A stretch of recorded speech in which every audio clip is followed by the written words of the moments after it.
பேய்கள் இருக்கிறது என்றால் அதில் எத்தனை வகைகள் உள்ளன? பாலகிருஷ்ணன் ஆத்தூர். இந்த பாலகிருஷ்ணன் ஐயாவுக்கு இன்னும் பேய் சம்மந்தப்பட்ட கேள்வியாக கேட்டுகிட்டே இருக்காரு. என்னால் ஏகப்பட்ட கேள்வி. கேள்விகளால் மட்டுமே நம்ம பூர்த்தி அடைய முடியாது. ஒரு கேள்விக்கு பதில் சொன்னால் அதில் இன்னொரு கேள்வி பேய் இருக்கான்னு கேட்டீங்க, பேய் இருக்கணும்னு பார்த்தீங்களா, அதில் எத்தனை வகைகள் இருக்குது, அது ஒன்று தொட்டு நீங்கள் கேள்வி கேட்டுக்கிட்டே இருப்பீங்க. ஸோ அது சார்ந்த நம்பிக்கைகளை தூக்கி எரிஞ்சிருங்க. பேய் நம்ம ஒரு கெட்டது மாதிரியும் பேய் அப்படிங்கிற மாதிரி இல்லை, இருக்குது சாமி இருக்குது இல்லை அப்படிங்கிற ஆராய்ச்சிலாம் வேணாம். ஒருத்தர் இருக்குன்னு சொல்கிறான், ஒருத்தர் இல்லைன்னு சொல்கிறான். இருக்குன்னு சொல்கிறவனுக்கும் அதை பற்றி எதுவும் தெரியாது, இல்லைன்னு சொல்கிறவனுக்கும் அதை பற்றி எதுவும் தெரியாது. ஆனால் இருக்கிறவங்க ப்ரூஃப் பண்ண முடியாது. இல்லாதனாலையும் இல்லை அவனுக்கு அவனால் வக்கு இல்லாதனால அவன் இல்லைன்னு சொல்லிடுறான். இப்போ தெய்வமாக இருக்கட்டும், பேயாக இருக்கட்டும், கடவுளாக இருக்கட்டும், எதாக இருக்கட்டும், சரி நமக்கு அந்த சந்தேகம்னா நம்ம தான் அதை உட்படுத்திக்கணும். அது சம்மந்தப்பட்ட ஆராய்ச்சி பண்ணணும், அது சம்மந்தப்பட்ட படிக்கணும், நம்ம நாலேஜை விருத்தி பண்ணிக்கணும், அது சம்மந்தப்பட்ட அனுபவத்தை தேடணும். அனுபவத்தை தேடி நம்ம தான் சுய தெளிவு அடையணும் இல்லையா? அவன் சொல்கிறான், இவன் சொல்கிறான், எங்கள் மாமன் சொல்கிறான், சித்தப்பன் சொல்கிறான், தீக்க கட்சிக்காரன் சொல்கிறான், ஆர்எஸ்எஸ்காரன் சொல்கிறான்னா நம்ம நம்பிட்டு இருக்கக்கூடாது. நமக்கு அது உணர்ந்தால் நமக்கு இருக்குது. கல்லே ஆனாலும் கடவுள் நம்பினா அது கடவுள், நம்பாதவனுக்கு அது கல். அது கல்லை நோண்டி கடப்பாரை விட்டு நோண்டி எடுத்து தூக்கி கொண்டு எறிகிறான் மாளிகாப்பூர் சிவலிங்கத்தை. எதுவுமே நடக்கல அவனுக்கு. அது கடவுளாக நினச்சி கும்புறான், அங்கே பிரதேசம் பண்ணுறான், அவனுக்கு வேண்டுன்னு நடக்குது. சமாச்சாரம் மாளிகாப்பூர்கிட்டையும் அந்த கும்புற பக்தன்ட்டு தான் இருக்கலையே, அந்த கடவுள்கிட்ட இல்லை சமாச்சாரம். ஸோ இவன் கேட்டதெல்லாம் கொடுக்குற கடவுள். அவன் பிடிங்கி தூக்கி வைக்கும்போது அவனை அழிக்கலாமே, ஆனால் அழிக்கலையே. அந்த மக்கள் எல்லாம் அவன் வதம் செய்யும் போது அவன் ஒன்றுமே பண்ணலையே அந்த கடவுள். ஸோ கடவுள் அந்த நீயா உருவாக்கப்பட்ட கடவுள் அதான் செய்கிறதில்ல, நம்ம மனம்தான் செய்யுது. ஸோ அதனால் நீங்கள் என்ன பண்ணுங்க, சம்மந்தப்பட்ட கோர்ஸ் படிங்க. கேள்வி கேட்டுக்கிட்டே நீங்கள் வச்சுங்க, கேள்வியாக தான் கேட்டுக்கிட்டு இருப்பீங்க. இது சம்மந்தப்பட்ட கோர்ஸ் இருக்குது. திபெத்தியன் யோகா 1 2 3 4 5 அட்வான்ஸ்லாம் இருக்குது. அதெல்லாம் பார்த்தீங்கன்னா இதை பற்றி தெளிவான படிச்சுக்கலாம். நம்ம சொல்லித்தரோம். அதெல்லாம் வாய்ப்பு கிடைச்சா அதெல்லாம் கற்றுக்கிட்டிங்கன்னா தெளிவாக படிக்கலாம். அந்த டார்க் வேர்ல்டுக்கு போகலாம், பேய்களை பார்க்கலாம், பேய்களோட பேசலாம், தேவதைகளை பார்க்கலாம், தேவதைகளோட பேசலாம், தெய்வங்களை பார்க்கலாம், தெய்வங்களோட பேசலாம். அதில் எத்தனை வகை இருக்குது, என்ன சமாச்சாரம்லாம் சொல்லி பார்த்துட்டு கடைசியில் மாயாங்கிறத நம்ம உணர்ந்துக்கலாம். சரி, நீங்கள் கேட்ட கேள்விக்கு நான் பதில் சொல்கிறேன். பேய் இருக்கிறது என்றால் அதில் எத்தனை வகைகள் உள்ளதுன்னு சொல்லிங்க. அது நிறைய டைப் ஆஃப் இருக்குங்க ஐயா. ஒரு 7-8 டைப் பார்த்தீங்கன்னா ரொம்ப ரொம்ப முக்கியமாக டைப்பு நான் சொல்கிறேன். ஒன்று பிசாசு. பேய்களின் வகைகளில் ஒன்று பிசாசு. பிசாசு அப்படிங்கிறது குறைஞ்சபட்சம் 30 அடி உயரம் இருக்கும், ஒரு 4 அடி அகலத்தில் இருக்கும். 3 அடி 4 அடி அகலத்தில் 30 அடி உயரத்தில் ஜெய்ஜாண்டிக்காக இருக்கும், மனித உருவத்தோடு தான் இருக்கும். அதுக்கு பேர் பிசாசு. கருப்பாக இருக்கும், கருப்பாக பெரிய உருவமாக நிற்கும், அது பிசாசு. அடுத்து குட்டிச்சாத்தான். குட்டிச்சாத்தான்னா பார்த்தீங்கன்னா வளராது, 3 அடி உயரத்தில் தான் இருக்கும். பிசாசு 30 அடி உயரம் இருக்கும் மாதிரி குட்டிச்சாத்தான் 3 அடி மேலே வளராது. நம்ம வளராத குட்ட மனிதர்கள், நம்ம தவக்கலை மாதிரி சினிமா நடிக்கலாம் அந்த மாதிரி, ஆனால் மூஞ்செல்லாம் மெச்சூரிட்டியாக இருக்கும். அந்த மாதிரி இருக்கிறது குட்டிச்சாத்தான். பிசாசுனால கூட பெருசாக நமக்கு இடைஞ்சல் இருக்காது, குட்டிச்சாத்தனால பெரிய இடைஞ்சல் இருக்கும். அடுத்து பேய்ங்கிறது நம்மள மாதிரியே இருக்கும். இந்த பிசாசுக்கு குட்டிச்சாத்தானுக்கெல்லாம் வாழ்றதுக்குன்னு ஒரு சில நம்ம மனிதர்கள் வாழ்றது பூமி இருக்க மாதிரி ஒரு சில பவனங்கள் இருக்குது. அதில் வாழ டார்க் வேர்ல்டில் அது இங்கே வந்துட்டும் போகும். பேய் பார்த்தீங்கன்னா நம்மள மாதிரி இருக்கும், அது டார்க் வேர்ல்டுக்கு போக முடியாது, இங்கே தான் தெரிஞ்சுக்கிட்டு இருக்கும். பேயோட குட்டிச்சாத்தம் பிசாசுலாம் பெருசு. அந்த பேய் பார்த்தீங்கன்னா நம்மள மாதிரியே இருக்கும். நம்மள மாதிரி வாழ்ந்த மனிதர்கள், நிறைவேறாத ஆசைகள்லாம் அதிகமாக பெருசாக பாவம் பண்ணலாமே, ஆனாலும் இந்த ஆசை நிறைய அட்டாச்மெண்ட்ஸில் இருக்காங்க. செத்ததுக்கப்புறம் இங்கேயே சுற்றிட்டு இருப்பான், கொஞ்சம் நாளைக்கு இங்கேயே சுற்றிக்கிட்டு இருந்துட்டு மறுபடியும் பிறப்பான். அவன் பிசாசு. அவனால தான் நமக்கு இடைஞ்சல். அந்த பேய் தான் சரி, அவன் பேய் பிசாசுன்ட்டு நான், அவன் பேய். அந்த பேயினால தான் நமக்கு இடைஞ்சல் இருக்கும். அவன் தான் அந்த பேய் பிடிச்சிக்கிச்சின்னு சொல்கிறாங்கல்ல, இதெல்லாம் இவன் பண்ணுற அவ்வளோதான். பிசாசு எப்பயும் பிடிக்காது, குட்டிச்சாத்தான் பிடிக்காது. பேய் பிடிச்சிக்கும், எனக்கு ஆசை நிறைவேற்றிக்கிறதுக்காக. அது 3வது டைப். 4வது டைப்பு கொல்லிவாய் பேய்ன்னு சொல்லியிருக்கு. அது 1 அடி தான் இருக்கும், 1 அடி வருஷத்தில் பறந்துகிட்டு இருக்கும். இந்த கடல் கண்ணின்னு சொல்லுவாங்கள்ல, கடல் கண்ணி மாதிரியே இருக்கும். அதோட இன்னும் இதாக இருக்கும். அந்த மாதிரி கீழே அகண்ட ஒரு வால் இருக்காது, காலுக்கோயில் நீளமாக அப்படி இது மாதிரி போகும், நூல் மாதிரி தான் போகும். அது கொல்லிவாய் பிசாசு. கொல்லிமலை பகுதியில் நிறைய இருக்கும், அதை பார்க்கலாம். அது அமாவாசை நேரங்களில் நம்மளால் கண்ணில் பார்க்க முடியும். அது கொஞ்சம் வாயிலிருந்து லைட்டாக கொல்லிவாய் பேய் வாயிலிருந்து நெருப்பு வரும். அதுலேயே கொல்லிவாய் பிசாசுன்னு ஒன்று இருக்குது. கொல்லிவாய் பிசாசுக்கு வாயிலிருந்து நெருப்பு வராது, 1 அடி ஒசரத்தில் இருக்கும். ரெண்டுமே 1 அடி தான் இருக்கும், ஆடிட்டு தான் இருக்கும். அது கொஞ்சம் 1 6 அடி 7 அடி ஹைட்லேருந்து மேலே உயரமான ஹைட்டில் தான் போயிட்டுருக்கும். அதில் பார்த்தீங்கன்னா அந்த கொல்லிவாய் பேய்க்கு வாயில் நெருப்பு வரும், கொல்லிவாய் பிசாசுக்கு வாயில் நெருப்பு வராது. அது ஒன்று. அடுத்து இன்னொரு டைப் இருக்குது, 6வது டைப் பார்த்தீங்கன்னா ராட்சச பேய்ன்னு சொல்லுவாங்க. ராட்சச பேய்ன்னு வச்சுக்கோங்க, ராட்சச பேய்னா அதெல்லாம் நம்ம இங்கே இந்த ஏரியாவில் நம்ம பார்க்கவே முடியாது. இந்த மேலே சொன்ன ஐட்டம்லாம் நம்ம ஏரியாவில் பார்க்கலாம், நம்ம மனிதர்கள் வாழக்கூடிய இடத்துலேயே பார்க்கலாம். அந்த ராட்சச பேயெல்லாம் மனிதர்கள் வாழக்கூடிய இடத்துல பார்க்க முடியாது. அது வந்து டார்க் கோல்டில் போயிடுது. டார்க் கோல்டு 3வது லேயரில் தான் அதை நம்ம பார்க்க முடியும். ஒரு 15 அடி உயரம் கொடூரமாக இருக்கும். அதனால யாருக்கும் தலையிடாது, யாருக்கும் நமக்கு டிஸ்டர்ப் பண்ணாது.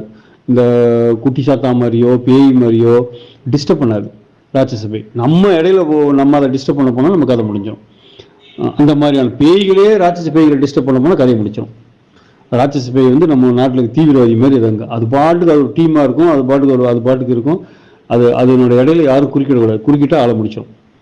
அந்த மாதிரியான ஒரு அது ராட்சச பேய். அடுத்து வந்து 7வது கருப்புன்னு சொல்லுவாங்க. அந்த கருப்பு அப்படிங்கிறதுக்கு உருவம் இருக்காது, அது வந்து உருவம் இருக்காது.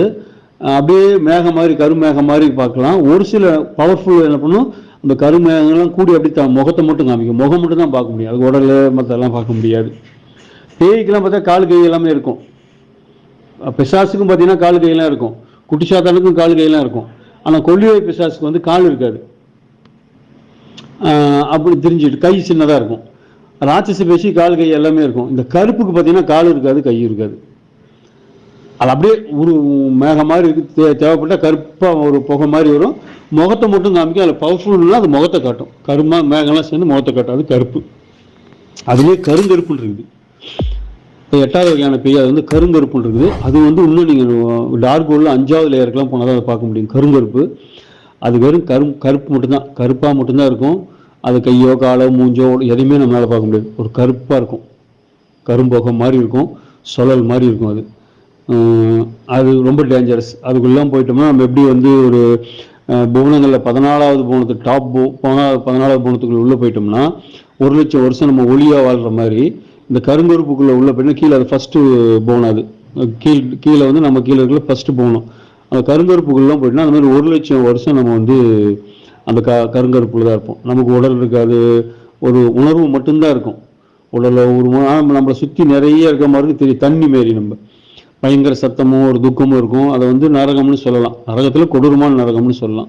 14வது லேயர் எப்படி சொர்க்கம் மாதிரி ஒரு சொல்கிற மாதிரி, சொர்க்கத்தில் சிறந்த சொர்க்கம் சொல்கிற மாதிரி கருங்கருப்பு வாழக்கூடிய ஏரியாலாம் வந்து ரொம்ப ரொம்ப டேஞ்சரஸ். அதான் இருக்கிறதுல நெகட்டிவ்ல வந்து ஹையஸ்ட்டு. அடுத்து சங்கிலி கருப்பு. சங்கிலி கருப்புங்கிறது வந்து அதுக்கு உருவம் கிடையாது, ஆனால் சத்தம் வரும், சத்தம் போடும், சத்தம் வந்து கேட்கும்.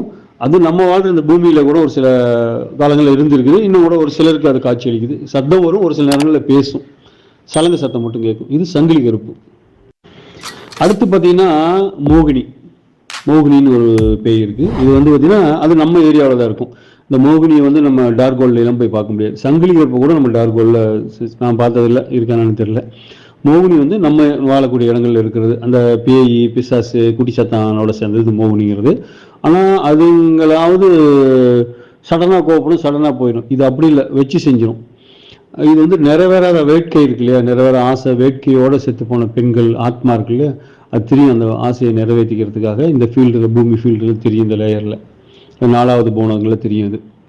இது மோகினி. அப்புறமா அதெல்லாம் நீலி, சூலி, காளிலாம் இருக்குது. அது வந்து எனர்ஜி ஃபீல்டு. அதாவது நீலிங்கிறது பார்த்தீங்கன்னா ஒரு பாசிட்டிவ் எனர்ஜி தான். அது தெய்வமாக இருந்து காக்கும். தப்பு செய்யும் போது அது வந்து அதனுடைய குணம் வந்து பேய்க்கான குணமும் வரும். ரெண்டுமே இருக்கும், பாசிட்டிவ் நெகட்டிவ். இந்த ஒரு நியூட்ரல் இருக்கிற ஒரு சமாச்சாரம் பாசிட்டிவுக்கும் போகும், நெகட்டிவுக்கும் போகும். அந்த மாதிரி ஒன்று நீலி அப்படின்னு சொல்லி ஒன்று இருக்குது. சூழின்னு ஒன்று இருக்குது. சூழினாக்கா அது என்னன்னு கேட்டிங்கன்னா சூழ், அது வந்து தெய்வத்தை குறிக்கிறது, காளியோட ஒரு இதில் சொல்கிறது. சூழிங்கிறது வந்து ஏதாவது அழிக்கிறதுக்காக வருது. இந்த மாதிரி இந்த இவங்களாம் இருக்காங்கல்ல, மேலே நம்ம படித்தோம்ல, இந்த பேய் பிசாசு, கொல்லிவை பேய், ராட்சச பேய், கருப்பு, இந்த சமாச்சாரம், சங்கிலி பேய், இவன்லாம் இடைஞ்சல் பண்ணுறான்னு வச்சுக்கோ. நம்ம முறையில் இவங்களை அடக்கிறதுக்கு ஒரு ஆள் வேணும்ல, தட்டுறதுக்கு ஒரு போலீஸ்காரன் வேணும்ல, அவன் தான் அந்த வந்து சூழி. அவன் சூழலை எழுதி வரும். தெய்வ பேய்ன்னு சொல்லலாம். அதை தெய்வ பேய்னா நல்லவங்களுக்கு இடைஞ்சல் பண்ணாது. இந்த மேற்கண்ட சமாச்சாரம் நம்ம பார்த்தது எல்லாமே மனிதர்களுக்கு நல்லவர்களுக்கு இடைஞ்சல் பண்ணும். ஆனால் இந்த சூழி பார்த்தீங்கன்னா நல்லவங்களுக்கு இடைஞ்சல் பண்ணாது, கெட்டவங்களுக்கு இடைஞ்சல் பண்ணும். பேய் பிசாசு, கொல்லியை பேசு, ராட்சச பேய், குட்டி சாத்தான், கருப்பு இருக்குல்ல, கருங்கருப்பு, இந்த மாதிரி இதுக்கெல்லாம் வந்து இதை வந்து அடக்கிறது, அவங்களுக்கு டிஸ்டர்ப் பண்ணுறது இந்த சூழி, அங்கே இருக்கக்கூடிய ஒரு போலீஸ்காரன். அடுத்து காளான்னு சொல்கிறது. அது நம்ம வந்து காளானா அழிக்கக்கூடியவன்னு அர்த்தம். அதிலிருந்து ஆண் உருவெடுத்து வந்தால் அது காளா, பெண் உருவம் எடுத்து வந்தால் அது காளான்னு சொல்லுவோம். அதை நம்ம சிவன் சக்தியோட சிவன் காளி தான் வச்சுக்கிறது அதனுடைய கூறாக இருக்கும். அது வந்து எப்படி பாசிட்டிவாகவும் இருக்கும், நெகட்டிவாகவும் இருக்கும், நோட்டலாக இருக்கும், ஆளினாலாக இருக்கும். அது பேயாகவும் இருக்கும், தெய்வமாகவும் இருக்கும், ஒன்றுமில்லாத தன்மையாகவும் இருக்கும். அந்த மாதிரியான இது. இந்த மாதிரி வந்து நிறைய பேய்களில் வந்து நிறைய டைப் இருக்குது. எனக்கு தெரிஞ்சு இப்போ தான் ஞாபகத்துக்கு எனக்கு இவ்வளோ வந்து ஞாபகத்தை வந்து நான் சொல்லிட்டேன். இதெல்லாம் வந்து நம்ம படிக்கணும். படித்து நம்மளை அந்த அளவுக்கு பண்படுத்திக்கிட்டு இந்த லௌகீக வாழ்க்கையிலேருந்து விடுபட்டு ஒரு ஆன்மீக யோகத்தில் ஒரு லெவலுக்கு நம்ம போனோம்னா இந்த இடங்களுக்கெல்லாம் நம்ம ட்ராவல் பண்ணலாம். இந்த இடங்களுக்கெல்லாம் ட்ராவல் பண்ணக்கூடிய வாயில் நம்ம உடம்புலேயே இருக்குது. நம்ம உடம்புல சக்கரங்கள் வழியாக ட்ராவல் பண்ணி இந்த 14 புவனங்களுக்கும் ஒவ்வொரு புவனங்களுக்கும் போய் அங்கங்கே என்ன இருக்குது, யார் வசிக்கிறா, என்னென்னலாம் பார்த்துட்டு வரலாம். அந்த அனுபவத்தை பெறலாம். நம்ம அனுபவத்தை பெறும்போது இத்தனை சமாச்சாரம் இருக்கா, இது நம்ம உடம்புக்குள்ளே இருக்கா. அப்போ தான் இந்த உடல் என்னன்னு தெரியும். இந்த உடல் தான் பெரிய கோயில் அப்படின்னு ஊனுடைய கோயில்னு சொல்லி சொல்கிறாங்க இல்லையா. கோயில் நம்ம வெளியே தேட தேவையில்லை. அதனால தான் வந்து கோயிலெலாம் பார்த்தீங்கன்னா நம்ம உடம்பு அமைப்பில் அமைச்சிருப்பாங்க.